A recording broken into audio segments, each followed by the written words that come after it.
नाम और फिर रिज़ल्ट की बातें हर तरफ हो रही हैं। हर दूसरे घर में ये टॉपिक के ज़ुबानों पर है।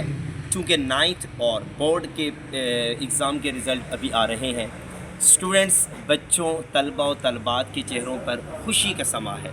आज की इस अहम वीडियो में इस मैसेज में 3 अहम पॉइंट्स आपकी खिदमत में पेश करना चाहता हूँ।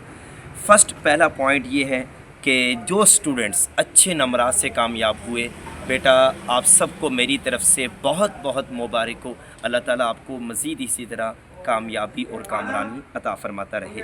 तो बेटा इस बात पर, इस चीज़ को मद्देनज़र रखिएगा कि अल्लाह ताला ख़ुद कुरान मजीद में इरशाद फरमाते हैं, पारा नंबर 27 सूरह नजम में, वलैसा लिल इंसानी इल्ला मा सआ। इंसान जिसकी मेहनत करता है, कोशिश करता है, अल्लाह ताला ज़रूर उस मेहनत का सिला उसे ज़रूर अता करते हैं। तो बेटा सबसे पहले इस अपनी कामयाबी पर आपको चाहिए कि आप अल्लाह का शुक्र अदा करें और उसी के साथ साथ अपने टीचर्स का शुक्रिया अदा करें, अपने पेरेंट्स का शुक्रिया अदा करें कि जिन्होंने आपका साथ दिया, आपकी हौसला अफजाई की और आपको आज ये कामयाबी मिल रही है। तो बेटा नंबर 2, सेकंड मेरा मैसेज उन स्टूडेंट्स के नाम कि जिनके नंबर तवक्कुआत से, उम्मीदों से बढ़कर नहीं आए बल्कि कम आए। तो बेटा आपको भी मेरी तरफ से बहुत मुबारक हो।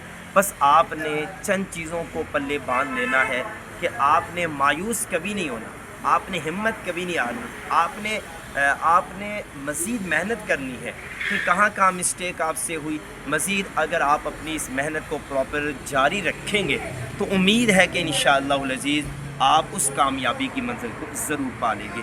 तो इसलिए अभी कुछ सफ़र बाकी है।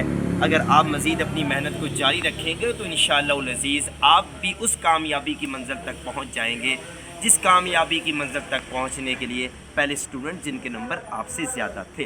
तो इसलिए आपने हद से ज़्यादा परेशान नहीं होना, टेंशन का शिकार नहीं होना, क्योंकि नाउमीदी और मायूसी कुफर है। तो बेटा तीसरा अहम पॉइंट्स मेरा पेरेंट्स के नाम है कि आपने अपने बेटों को कम नंबरात की वजह से, अपनी बेटियों के कम नंबरात की वजह से आपने कभी भी उनका दिल नहीं तोड़ना, आपने उन्हें हद से ज़्यादा परेशान नहीं करना, आपने उनका तकाबुल मुआजना बाकी सोसाइटी के बच्चों से नहीं करना भी कि किसी वजह से उनकी हौसला शिकनी हो जाए, वो मायूसी और नाउमीदी की तरफ चले जाए। बस आपने हिम्मत उनकी बांधनी है, मज़ीद उनके साथ मेहनत करनी है, मज़ीद उनके साथ हौसला अफजाई करनी है। आपका ये हौसला अफजाई वाली मेहनत, आपका ये उन्हें हौसला देना, ये आपकी बच्चों की ज़िंदगी संवार देगा और आपकी आंखों की ठंडक का ज़रिया बनकर ज़िंदगी के गोल मुतय्यन जो आपने कर रखे हैं, उन ख्वाबों की हकीकत ये बच्चे आपके बनाएंगे। अल्लाह ताला सब बच्चों को, सबकी आल औलाद को दुनिया आखिरत की कामयाबियाँ अता फरमाए। आमीन।